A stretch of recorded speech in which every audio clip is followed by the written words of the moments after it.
You know, there's something profoundly unsettling about lying awake at 3 in the morning, staring at the ceiling, feeling like you're floating in some vast cosmic void. It's that peculiar sensation where your thoughts become too loud, where the darkness seems to press against your consciousness with questions you can't answer. Who am I really? What's the point of any of this? Why does existence feel so heavy sometimes? Like I'm carrying the weight of something I can't even name. Tonight, we're going to explore that weight together. We're diving into the murky waters where Carl Jung's analytical psychology meets existential philosophy, where the personal unconscious brushes against the absurd nature of being. This isn't going to be a dry academic lecture. Think of it more like a gentle conversation between old friends, the kind you have when you're both tired enough to be honest about the things that keep you up at night. Jung understood something that most of us spend our entire lives trying to figure out, that the psyche isn't just a neat little filing cabinet of memories and thoughts. It's more like an ancient, sprawling mansion with rooms you've never explored, corridors that lead to places you didn't know existed within yourself. He called it individuation. This lifelong process of becoming who you really are, not who you think you should be, not who others expect you to be, but who you authentically are at your core.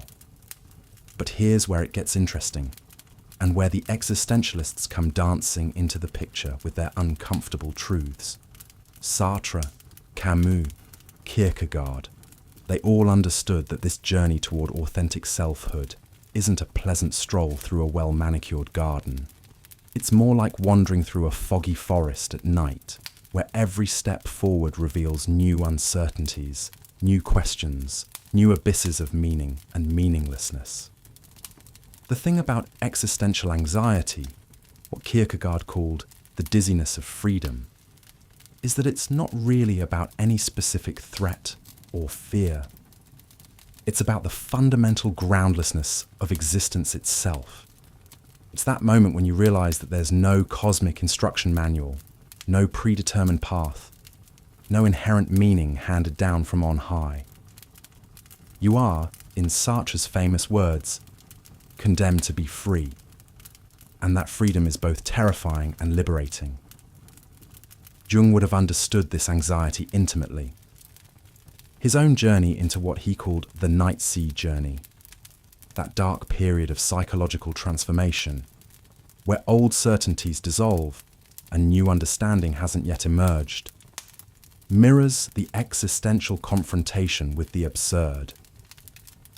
Both traditions recognize that growth, real growth, often happens in the spaces between certainty and doubt, between who we were and who we're becoming. Think about your own life for a moment. Those periods when everything felt solid and predictable, were those really the times when you grew the most? Or was it during those unsettling transitions, those dark nights of the soul, when the ground seemed to shift beneath your feet, that you discovered something new about yourself? Jung called these liminal spaces, these threshold moments where transformation becomes possible. The shadow, in Jungian terms, isn't just the parts of ourselves we'd rather not acknowledge. It's also the repository of unlived potential, the roads not taken, the aspects of ourselves we've sacrificed in order to fit into the narrow definitions of acceptable selfhood. The existentialists understood this too, that authenticity often requires embracing parts of ourselves that make others uncomfortable, that don't fit neatly into social categories or expectations.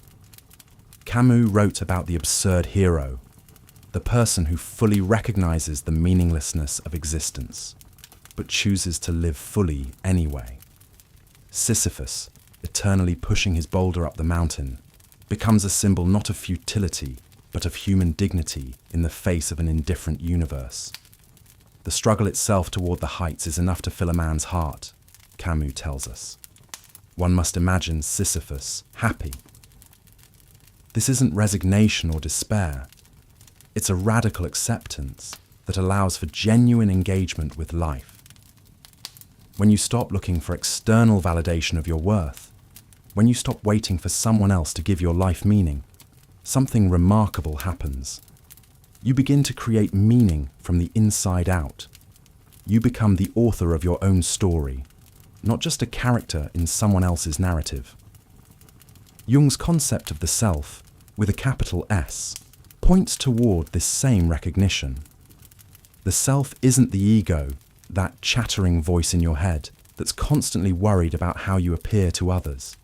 The self is deeper, quieter, more stable. It's the center that remains constant while everything else in your life shifts and changes. It's what the existentialists might call your authentic being, stripped of pretense and social conditioning. But here's the paradox that both Jung and the existentialists grappled with. You can't reach this authentic selfhood by trying to eliminate all the messy, contradictory parts of being human. You can't think your way out of existential anxiety or analyze yourself into enlightenment. The path toward authenticity runs directly through the valley of uncertainty, through the shadow, through what Nietzsche called the abyss. And this is where our modern predicament becomes particularly poignant. We live in an age of unprecedented connectivity, yet profound isolation, unlimited information, yet persistent confusion about what matters. We're bombarded with external measures of success and happiness, with algorithms designed to capture our attention, with endless possibilities that somehow leave us feeling more lost than ever. The anxiety you feel scrolling through social media at midnight, comparing your inner life to everyone else's highlight reel. That's existential anxiety in digital clothing. The sense that you should have figured it all out by now, that there's some secret to living that everyone else knows but you. That's the modern manifestation of what Kierkegaard called the sickness unto death, the despair that comes from not being authentically yourself. Jung would remind us that this discomfort isn't a bug in the system, it's a feature. The psyche has its own wisdom, its own timing. What looks like depression or anxiety from the outside might actually be the soul's way of saying, the life you're living isn't big enough for who you really are. The existentialists would add, and that's okay. In fact, that recognition is the beginning of freedom. There's something deeply comforting about this perspective, isn't there? The idea that your restlessness, your questioning, your inability to settle for easy answers, these aren't character flaws. They're signs that you're taking the business of being human seriously. They're evidence that you're not content to sleepwalk through life, accepting whatever meaning others hand you. The individuation process that Jung described isn't a destination you arrive at. It's a way of traveling. It's about learning to hold paradox without immediately trying to resolve it. You can be confident and uncertain at the same time. You can love your life and still feel profound sadness about the state of the world. You can be grateful for what you have while still longing for something you can't quite name. This capacity to hold opposites, what Jung called the transcendent function, is perhaps one of the most sophisticated psychological skills we can develop. It allows us to move beyond the either-or thinking that creates so much suffering. Instead of asking, am I happy or sad? We can acknowledge I am a complex being capable of experiencing multiple emotions simultaneously. The existentialists understood this too. Sartre's concept of bad faith describes what happens when we try to escape the burden of freedom by pretending we have no choice. I have to work this job, we tell ourselves. I have to stay in this relationship. I have to live this way. But underneath these seeming necessities lies a more fundamental truth. We are always choosing, even when we choose not to choose. This realization can be overwhelming at first. If you're responsible for creating your own meaning, for choosing your own values, for determining what kind of person you want to be, well, that's a lot of responsibility. It's much easier to let others make those decisions for you, to follow the script that society provides, to live what Thoreau called lives of quiet desperation. But here's what both Jung and the existentialists discovered. Once you accept this responsibility, once you stop waiting for permission to be yourself, an extraordinary thing happens. Life becomes lighter, not heavier. You stop carrying the weight of other people's expectations. You stop trying to be perfect according to standards that were never yours to begin with. The shadow work that Jung wrote about, the process of acknowledging and integrating the parts of yourself you'd rather ignore, becomes not a burden, but a liberation. Those aspects of yourself that you've been ashamed of, that you've tried to hide or eliminate, often contain exactly the energy and creativity you need to live more fully. Maybe you've always been told you're too sensitive or too intense or too much in some way. What if those qualities aren't flaws to be fixed, but gifts to be understood?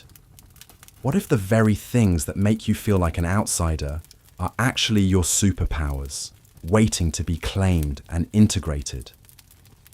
The existential tradition offers a radical reframe here. Instead of asking, how can I fit in, or how can I be normal? You might ask, how can I be authentically myself in a world that often rewards conformity? Instead of, what will people think? You might ask, what do I think? What do I value? What kind of life would feel meaningful to me? This shift in questioning changes everything. It moves you from a reactive stance, constantly adjusting yourself to meet external expectations, to a creative stance, where you become the author of your own experience. You stop being a passive victim of circumstances and become an active participant in creating your life. But let's be honest about something. This isn't always comfortable. Jung's individuation process includes what he called the dark night of the soul. Periods when everything familiar falls away and you're left with, well, yourself. No masks, no roles, no distractions, just you in all your complicated, contradictory, beautifully human complexity. The existentialists knew this territory well. Kierkegaard wrote about the leap of faith required to live authentically. Not faith in any particular doctrine or belief system, but faith in your own capacity to create meaning in an apparently meaningless universe. Camus spoke of lucid indifference, the clear-eyed recognition that the universe doesn't care about your problems, combined with the decision to live fully anyway. This might sound depressing, but there's actually something profoundly liberating about it. When you stop waiting for the universe to validate your choices, when you stop looking for cosmic approval, you're free to make decisions based on what actually matters to you. You're free to care about what you care about, to value what you value, to become who you want to become. And here's where Jung's wisdom becomes particularly relevant for our time. The unconscious isn't just personal. We're all swimming in what he called the collective unconscious, the shared psychological patterns, myths, and archetypes that shape human experience across cultures and centuries. Your individual journey toward authenticity is happening within this larger context. An understanding that context can help you navigate your own path with more wisdom and compassion. The hero's journey that Joseph Campbell mapped out based on Jung's work isn't just a story structure. It's a psychological template for growth and transformation. Every time you face a challenge that requires you to become more than you currently are, you're living out this ancient pattern. The call to adventure, the resistance, the crossing of the threshold, the trials, the death and rebirth, the return with wisdom. This isn't just mythology. This is the structure of psychological development itself. So when you're lying there at 3 a.m, feeling like you're floating in some vast cosmic void, remember this. You're not alone in that feeling. You're participating in one of the most fundamental human experiences, the confrontation with existence itself. The anxiety you feel isn't a sign that something's wrong with you. It's a sign that you're awake, that you're taking the mystery of being human seriously. The void isn't empty. It's full of potential. It's the space where new possibilities are born, where old patterns can be released, where transformation becomes possible. Jung called it the fertile darkness, and the existentialists understood it as the ground of freedom itself. You don't have to figure it all out tonight. You don't have to have all the answers. You just have to be willing to keep asking the questions, to keep exploring, to keep becoming. The path toward authenticity isn't a destination you reach. It's a way of traveling, a commitment to honesty, a willingness to embrace both the light and shadow of your own humanity. And perhaps most importantly, you don't have to do this alone. While the journey toward authenticity is ultimately individual, it happens in relationship, with others, with the world, with the deeper currents of meaning that flow through human experience. Jung's concept of synchronicity, meaningful coincidences that seem to suggest a deeper order beneath the surface of things, reminds us that we're part of something larger than ourselves, even as we work to become more fully ourselves. The existentialists, despite their reputation for pessimism, were actually profound optimists about human potential. They believed that once you accept responsibility for your own life, once you stop waiting for external salvation, you become capable of extraordinary things. Not because you're special or chosen, but because you're human, and being human is inherently extraordinary. So as you drift towards sleep tonight, carry this with you. Your questions are valid, your struggles are meaningful, and your journey toward authenticity, however messy and uncertain it might be, is perhaps the most important work you'll ever do. Not just for yourself, but for everyone whose lives you touch along the way. In the space between waking and sleeping, between consciousness and dream, between who you were and who you're becoming, there's a kind of peace to be found.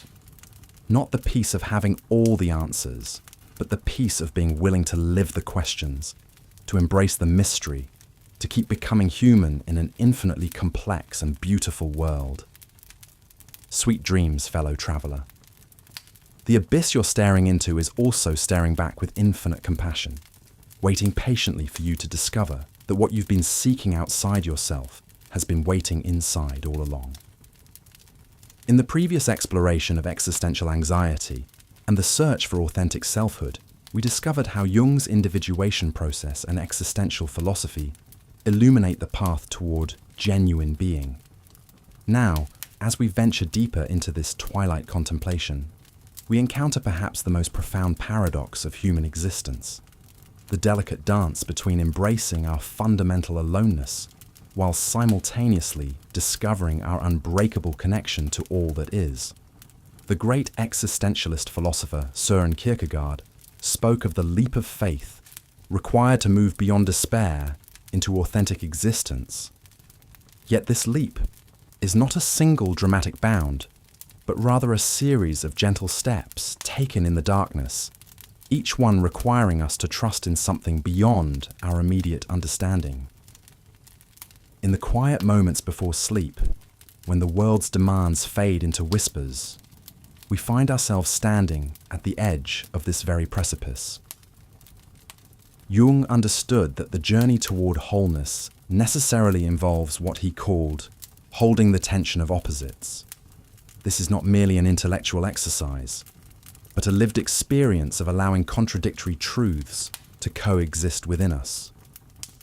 We are simultaneously finite and infinite, isolated and connected, fearful and courageous.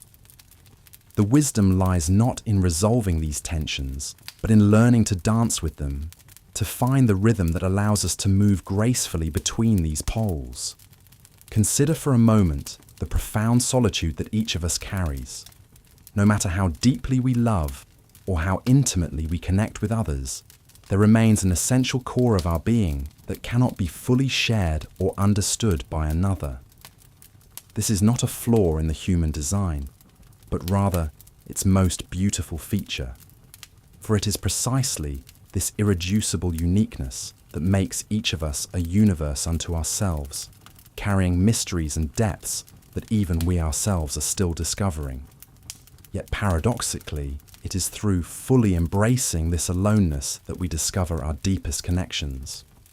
When we stop trying to escape from ourselves, when we cease the frantic search for external validation and completion, we begin to recognize the universal patterns that flow through all existence.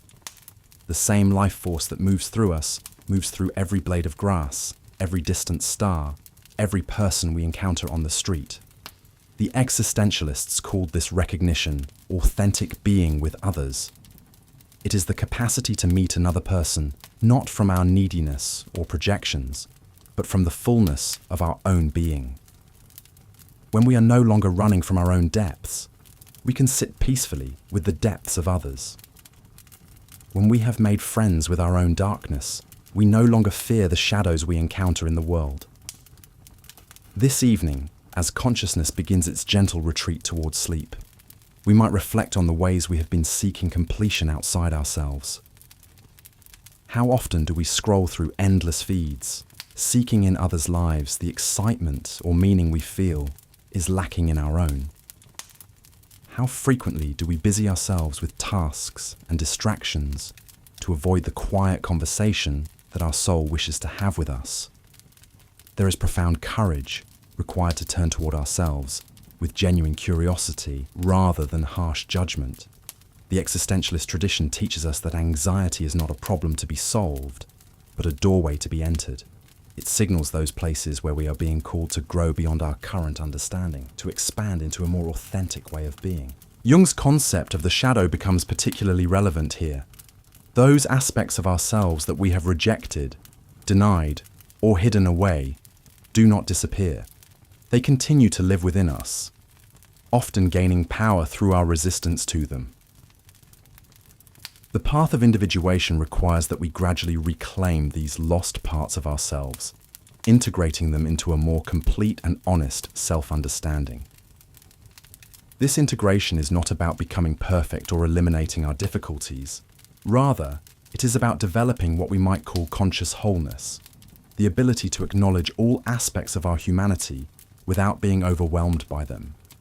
We can recognize our capacity for both selfishness and generosity, for both wisdom and foolishness, for both courage and fear, and see these not as contradictions to be resolved, but as the full spectrum of human possibility expressing itself through us.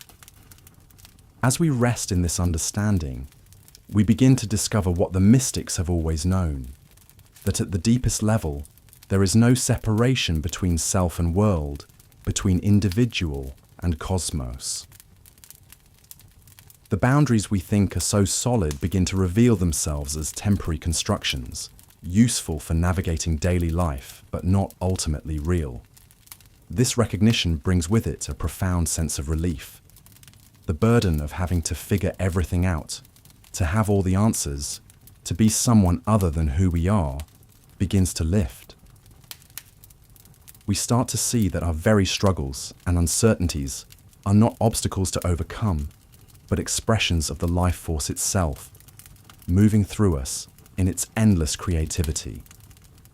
The great Zen teacher Dogen wrote, "To study the Buddha way is to study the self. To study the self is to forget the self. This forgetting is not a loss, but a discovery. The discovery that what we thought was our isolated, separate self was actually a wave in an infinite ocean, a unique expression of something much larger and more mysterious than we had imagined." Tonight, as you prepare for sleep, you might experiment with this letting go. Instead of trying to solve or fix or improve anything about yourself, simply rest in the awareness of being alive, of breathing, of existing in this moment. Notice how your thoughts arise and pass away like clouds in the sky of consciousness. Observe how your emotions flow and change like weather patterns across the landscape of your being. There is nothing you need to do with these observations, nowhere you need to get to, no particular state you need to achieve. The very act of witnessing with kindness and curiosity is itself a form of healing, a way of honoring the mystery of your own existence. Jung often spoke of the transcendent function, the psyche's natural ability to create new possibilities by bringing together seemingly incompatible elements. This function operates most freely when we are not forcing or striving, but simply allowing what wants to emerge to come forth in its own time and way. Sleep itself is perhaps the ultimate expression of this trust. Each night, we surrender control, allowing consciousness to dissolve into the unknown. We trust that we will return, perhaps slightly changed, perhaps carrying new insights from the depths of our being. This daily practice of letting go prepares us for the larger letting go that authentic living requires.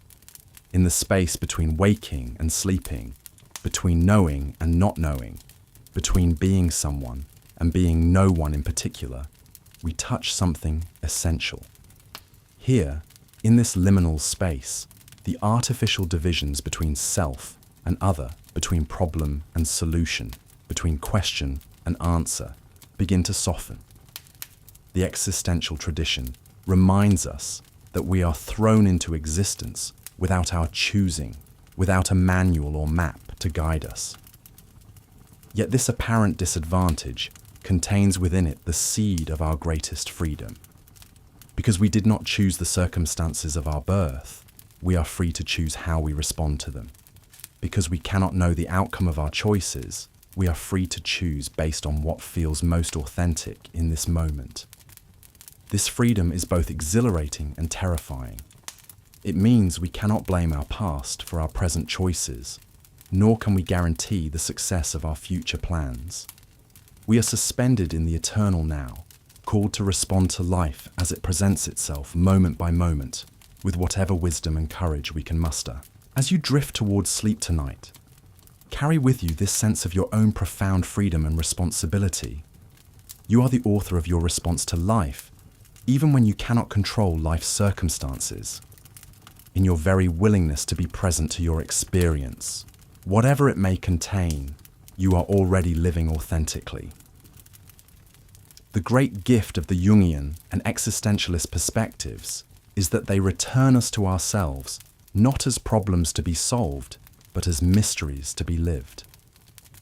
They remind us that the meaning we seek is not hidden somewhere else, waiting to be discovered, but is being created through our very engagement with the questions that matter most to us.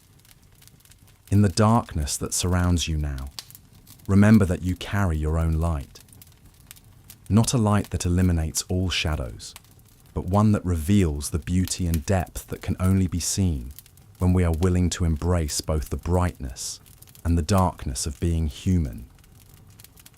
Rest well, knowing that your willingness to explore these depths, to sit with uncertainty, to remain open to what you do not yet understand, is itself a profound gift to the world. In becoming more fully yourself, you create space for others to do the same. In embracing your own complexity, you help heal the collective wound of pretending to be simpler than we are. The abyss that once seemed so frightening reveals itself to be not an emptiness but a fullness beyond measure, the source from which all meaning emerges, the ground of being itself, the home we never actually left but only forgot how to recognize. And so we arrive at this curious intersection, this place where Jung's analytical psychology meets the existentialist's confrontation with meaninglessness. It's here, in this twilight space between sleeping and waking consciousness, that we begin to understand something profound about the human condition. We are meaning-making creatures, yes, but perhaps more importantly, we are meaning-discovering creatures.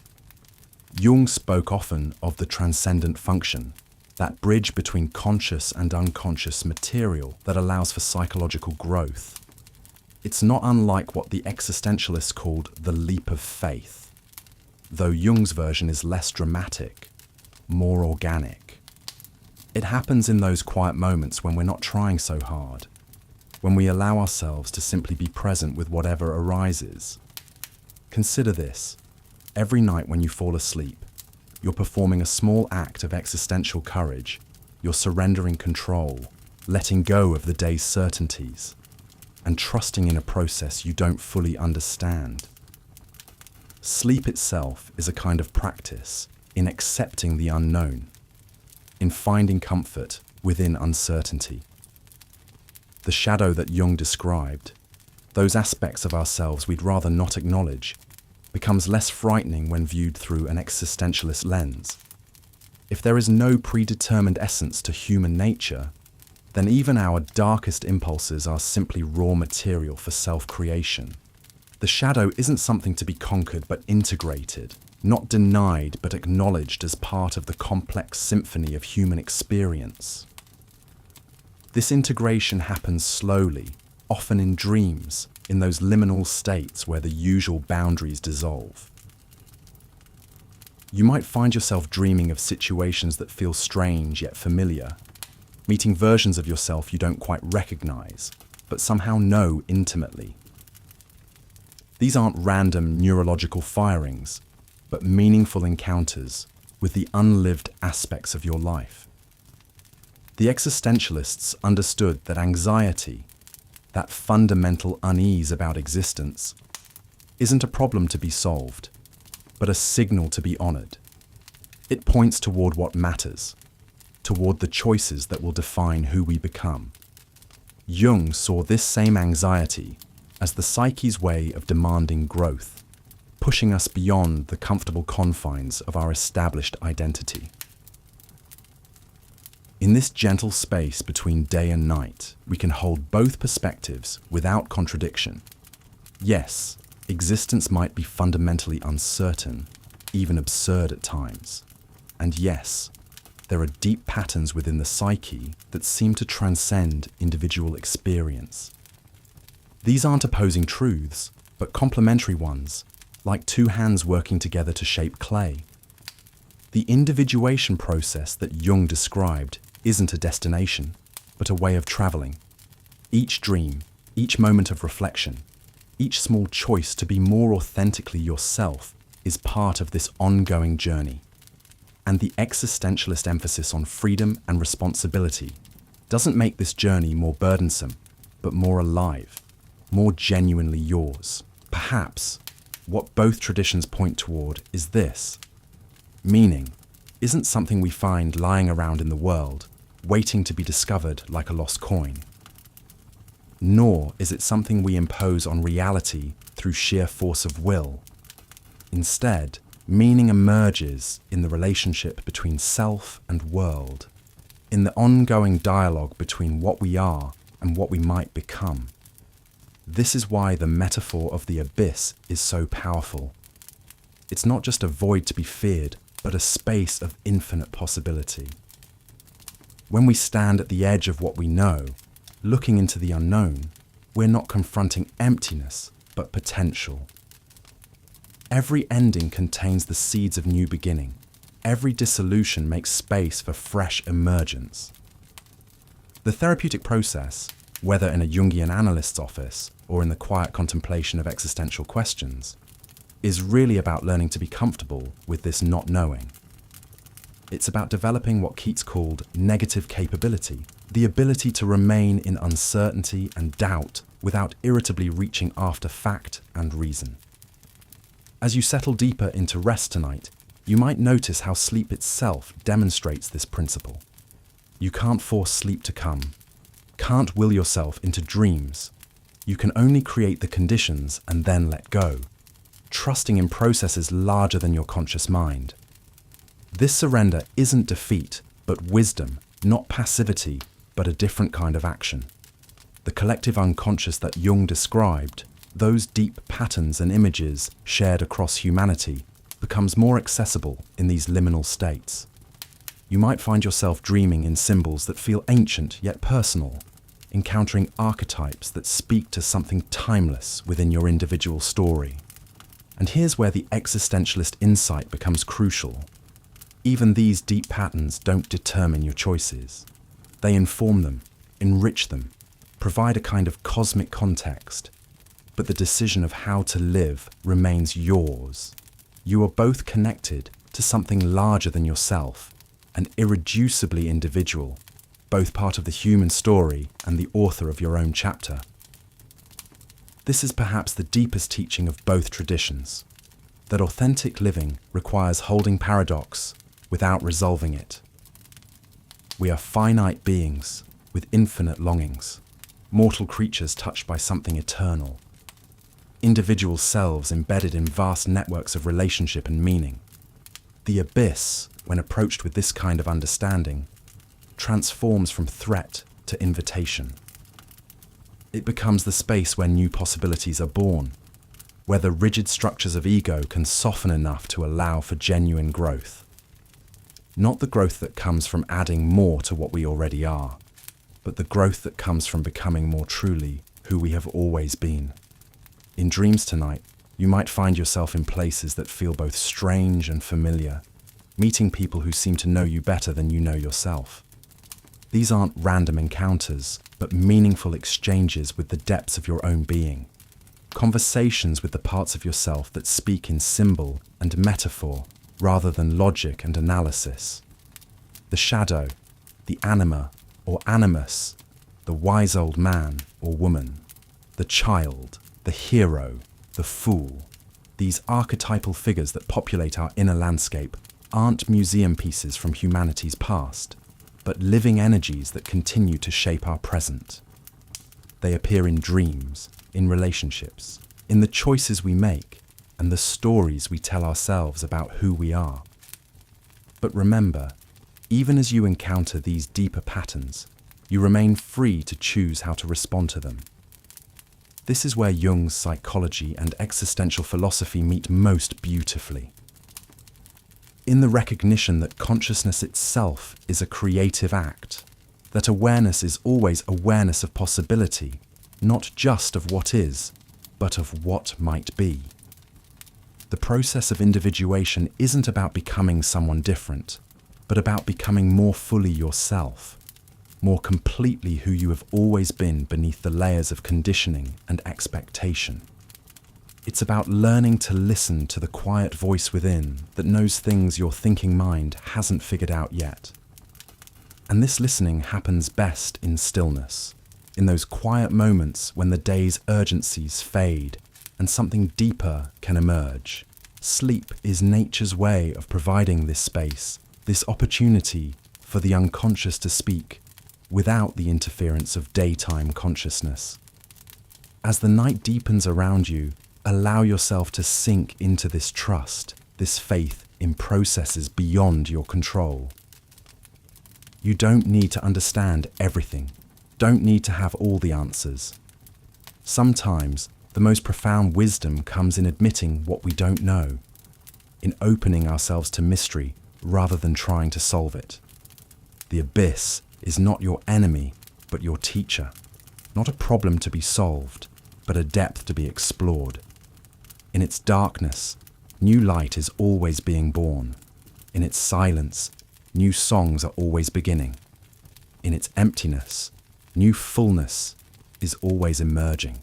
Tonight, as consciousness gradually fades and the unconscious takes over, remember that you're participating in one of the most mysterious and beautiful processes in existence.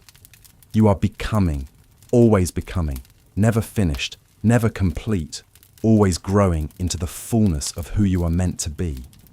The integration of shadow and light, the marriage of opposites, the transcendent function that bridges conscious and unconscious. These aren't abstract psychological concepts, but living realities that unfold naturally when we stop trying so hard to control the process and learn instead to trust it. Rest now in this trust, in this faith that meaning is not absent from your life, but woven into its very fabric, waiting to be discovered not through heroic effort, but through gentle attention, not through grasping, but through letting go. The abyss holds you gently tonight, not as emptiness, but as infinite potential, not as ending, but as eternal beginning. In its depths, Jung and the existentialists would agree, lies everything you need to become who you truly are. Sleep well, dream deeply, and trust the process that knows how to transform darkness into light, chaos into cosmos, questions into lived wisdom. The abyss is not your destination but your companion, not your fear but your freedom. And in this freedom, this blessed uncertainty, this space between knowing and not knowing, meaning blooms like flowers in the desert, unexpected and beautiful, always available to those who have learned to see with the eyes of the heart. We've touched on the shadows of the psyche, witnessed the transformation that comes from facing our deepest fears and doubts.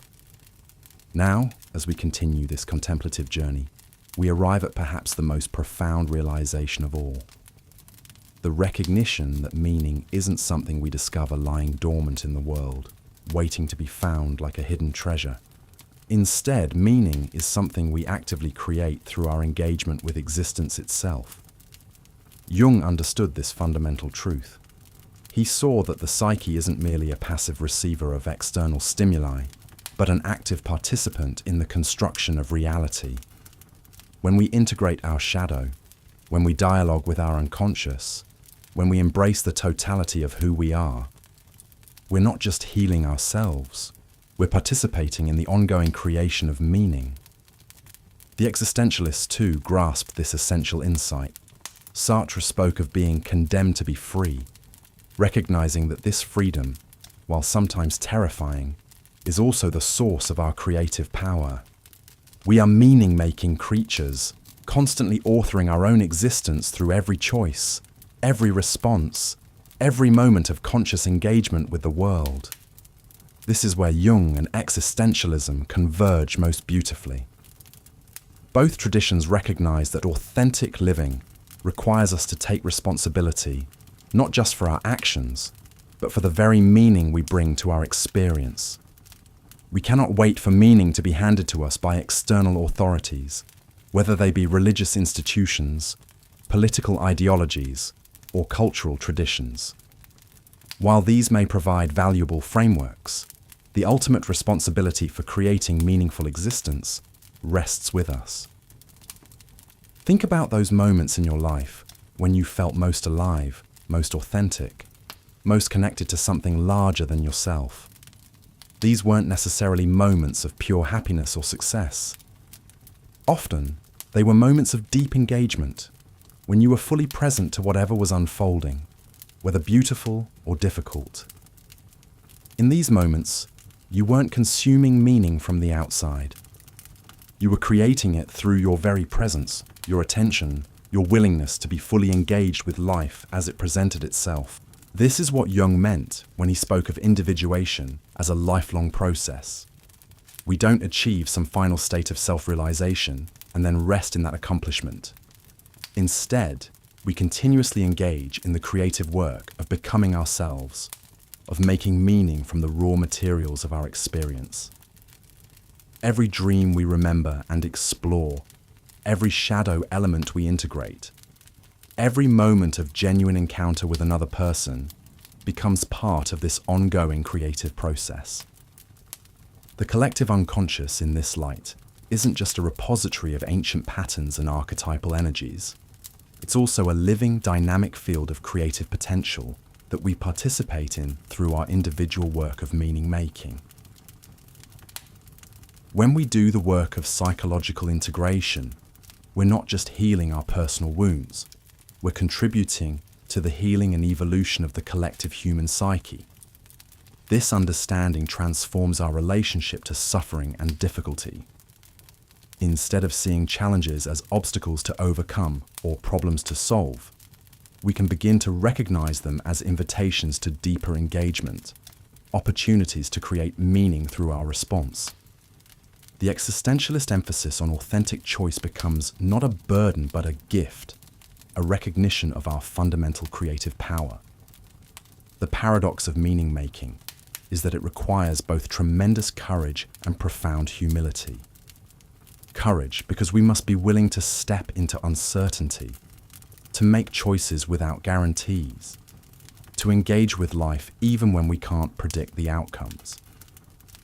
Humility because we must recognize that our individual meaning-making is always in relationship with forces larger than ourselves, whether we call them the collective unconscious, the web of existence, or the mystery of being itself. In the quiet moments before sleep, this recognition can bring profound peace. You don't need to have figured everything out. You don't need to have all the answers, or to have achieved some perfect state of psychological integration. You simply need to be willing to engage authentically with whatever is present in your experience right now. The breath moving through your body, the sensations of rest and relaxation, the thoughts and images that arise as consciousness begins to soften. All of these become opportunities for meaning-making, not through analysis or interpretation, but through simple, present moment awareness, through the recognition that your very capacity to be aware, to feel, to experience, is itself a profound creative act. As you settle deeper into rest, allow yourself to appreciate this fundamental truth. You are not a passive recipient of meaning, but an active creator of it. Every moment of authentic presence, every gesture of genuine care, every willingness to engage with life in all its complexity and mystery contributes to the ongoing creation of meaning in the world. This doesn't mean you need to carry the weight of the world on your shoulders. It means recognizing that your individual work of becoming yourself, of living authentically, of engaging with both light and shadow, is itself a gift to the larger whole. Your personal journey of integration and growth ripples outward in ways you may never fully understand, touching other lives, contributing to the collective healing and evolution of human consciousness. So rest now in this recognition. Let yourself sink into the deep, knowing that your life matters not because of what you achieve or accomplish, but because of who you are and how you choose to engage with the mystery of existence. In choosing to face your shadows, to embrace your complexity, to live with increasing authenticity and presence, you are participating in the most profound creative act of all, the ongoing creation of meaning in an otherwise meaningless universe. Sleep well, knowing that tomorrow offers new opportunities for this sacred work of meaning-making, new invitations to engage authentically with whatever life presents, and rest in the deep peace that comes from recognizing yourself as both a unique individual and an integral part of the larger whole, forever connected to the timeless dance of consciousness exploring itself through countless forms and expressions. In the vast expanse of the digital cosmos, where algorithms whisper secrets to those who listen closely, we find ourselves standing at a peculiar intersection.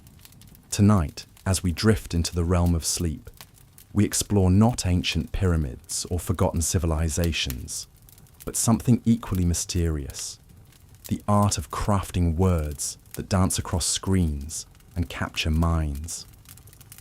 You see, dear dreamer, there exists a hidden architecture in the stories we tell online. Just as the builders of Stonehenge aligned their massive stones with celestial movements, modern storytellers must align their words with the invisible currents of human attention.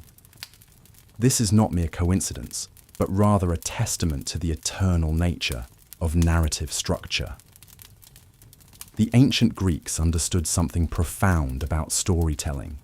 They knew that every tale must have a beginning that hooks the listener, a middle that builds tension like a gathering storm, and an end that resolves like dawn breaking over the horizon. This timeless wisdom flows through every compelling narrative, whether carved in stone tablets or flickering on smartphone screens. Consider the master storytellers of our digital age. They understand that attention is the most precious currency, more valuable than gold or silver. Like skilled architects, they construct their narratives with invisible frameworks, each word carefully placed to support the weight of human curiosity.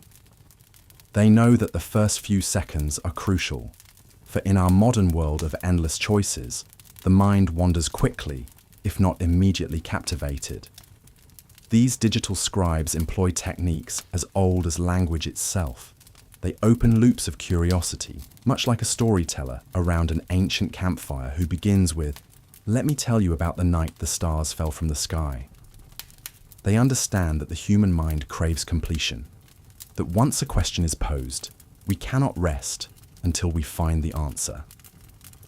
The most skilled among them know that emotion is the thread that weaves through all memorable stories.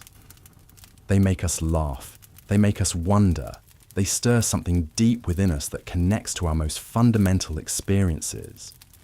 Like the painters who adorned cave walls 40,000 years ago, they understand that stories are how we make sense of the world, how we share our humanity with one another.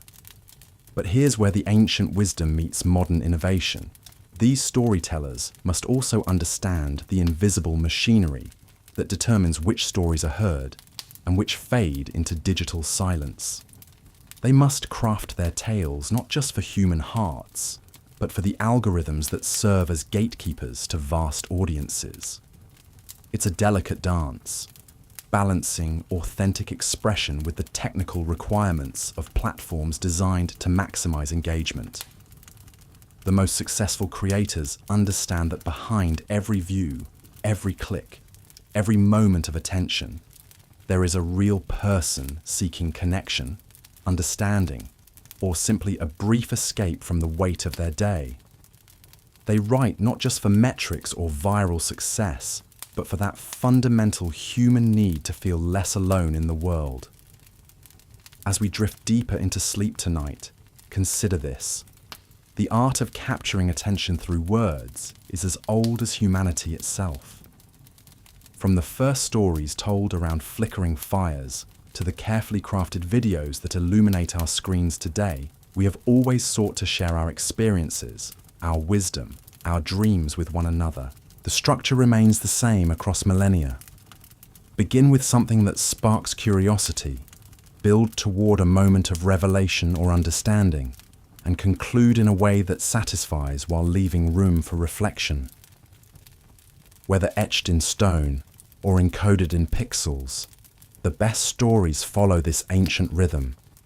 And perhaps most importantly, the stories that endure, that truly resonate, are those created with love. Love for the craft, love for the audience, love for the simple human act of sharing something meaningful.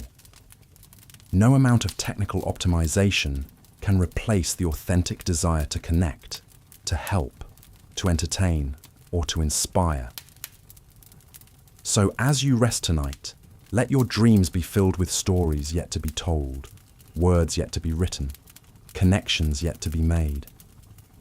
In your sleep, perhaps you'll discover that perfect opening line, that magical turn of phrase that captures exactly what you've been trying to say. Remember, dear dreamer, every master storyteller began with a single word, a single sentence, a single desire to share something with the world.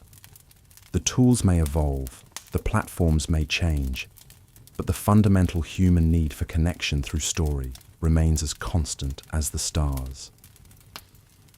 Rest well, and may your dreams be filled with narratives that flow like rivers toward the sea, carrying with them all the wisdom, wonder, and warmth that make us human.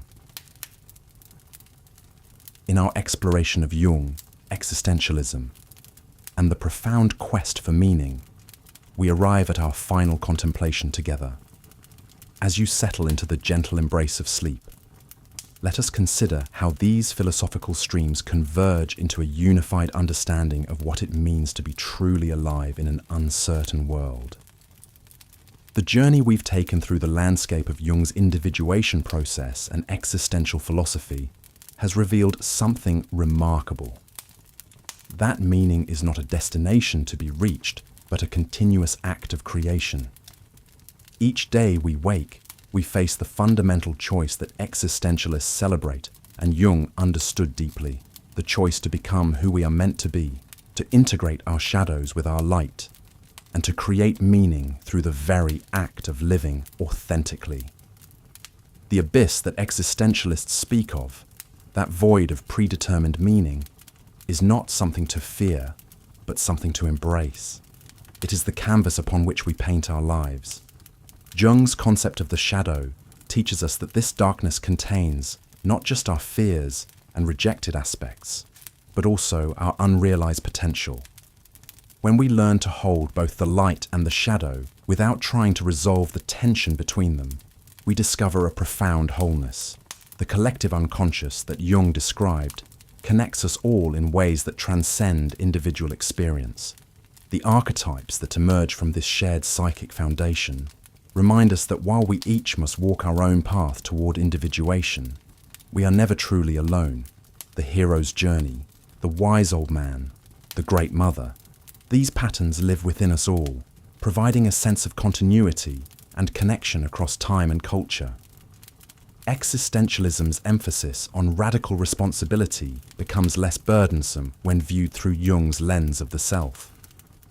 When we understand that taking responsibility for our choices is actually a path towards psychological integration and authentic being, the weight of freedom transforms into the joy of self-creation. We are not condemned to be free, as Sartre might suggest, but gifted with the opportunity to participate consciously in our own becoming. The anxiety that both traditions acknowledge as fundamental to human existence need not paralyze us. Instead, it can serve as a compass pointing toward what matters most. When we feel anxious about a choice, when we struggle with uncertainty, when we face the void of meaninglessness, these experiences are invitations to go deeper, to discover what we truly value, to create rather than simply consume meaning. Jung's process of active imagination and the existentialist practice of authentic choice converge in the understanding that consciousness itself is creative. Every moment we are writing the story of who we are, not through grand gestures alone, but through countless small choices to be present, to be honest, to be courageous in the face of uncertainty. The paradox of the human condition, that we are finite beings with infinite longings, mortal creatures capable of transcendent experiences, is not a problem to be solved, but a mystery to be lived. Jung and the existentialists both understood that growth happens in the tension between opposites, in the space between what we are and what we might become. As you drift towards sleep, consider how the day's experiences have been opportunities for individuation, chances to practice authentic choice, moments to create meaning through engagement rather than withdrawal. The dreams that await you are not mere random neural firing, but expressions of the unconscious wisdom that Jung recognized as essential to psychological health. In sleep, the ego's defenses soften, allowing the deeper self to communicate through symbol and metaphor. The existential courage to face uncertainty transforms into what Jung might call a trust in the process of becoming. We learn to surrender control not out of weakness, but from a deeper understanding that consciousness and the unconscious work together in ways that exceed our rational comprehension. This surrender is not passive resignation, but active participation in the mystery of existence. Tomorrow, you will wake to face again the fundamental questions of existence. Who am I? What do I value? How shall I live? But now you carry with you the understanding that these questions are not burdens, but privileges, not problems, but opportunities for creative engagement with life itself. The meaning you seek is not hidden in some distant philosophy or ancient wisdom tradition. It emerges from your willingness to engage fully with your own experience, to embrace both the joy and suffering that life offers, to integrate the disparate parts of yourself into a more complete whole. This is the gift that both Jung and existentialism offer. Not easy answers, but the courage to live the questions. In the gentle dissolution that comes with sleep, the boundaries between conscious and unconscious, between self and world, become permeable. This is not a loss of identity, but a return to the source from which all identity emerges.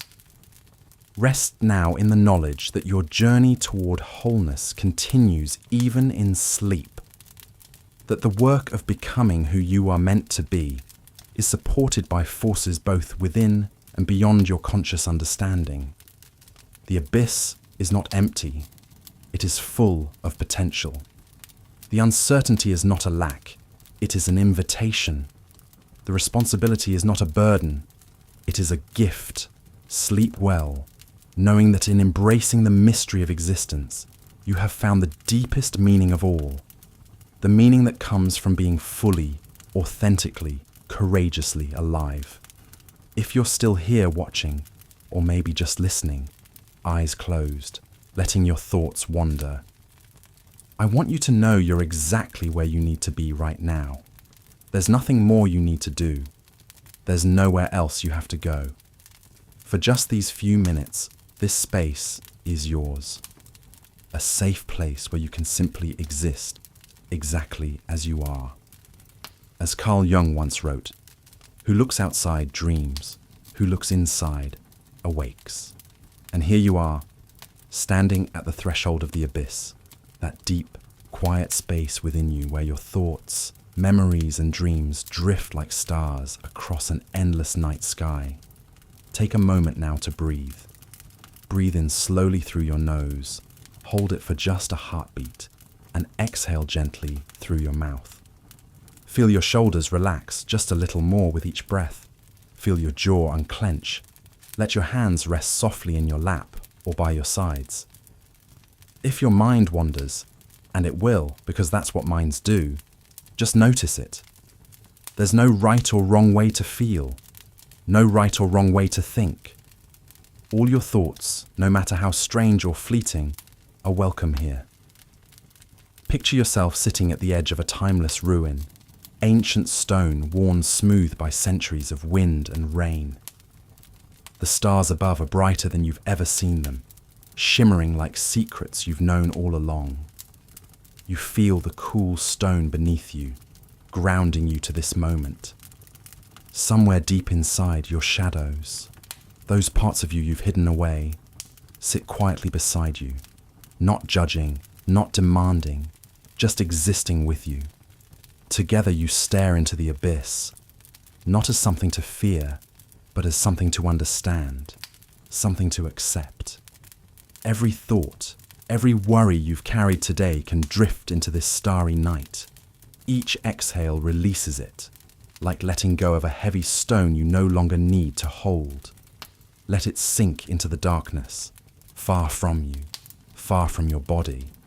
If sleep begins to come, let it come. There's no rush, no pressure. Your mind may still flicker with images, memories, or stray words. That's okay. Let them pass like clouds over a moonlit sky. You are more than your thoughts. You are more than your fears. You are the observer, the dreamer, the eternal witness to this vast inner cosmos. Feel your eyelids grow heavier, your breath slower, deeper, more natural. If you're lying down, feel your entire body melt into the bed beneath you, every muscle softening, sinking deeper into rest. If you're sitting, feel your spine lengthen with ease, your head light and your shoulders loose.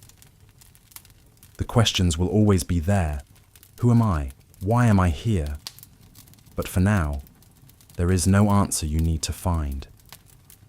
The search can pause, the mind can rest, the abyss can simply be. Let your dreams carry you wherever they wish. Let your unconscious mind wander freely, unburdened by the need to understand. Know that even in the deepest darkness, you are not alone. You are held, you are enough, and you are free to drift as far as you wish. As this video slowly comes to an end, feel free to stay here, resting until you drift off completely. This space will hold you as long as you need it to. Good night, dreamer. May you find meaning in the abyss, or maybe just the peace of not needing any meaning at all. Sleep well, and I'll see you in the stars, and I'll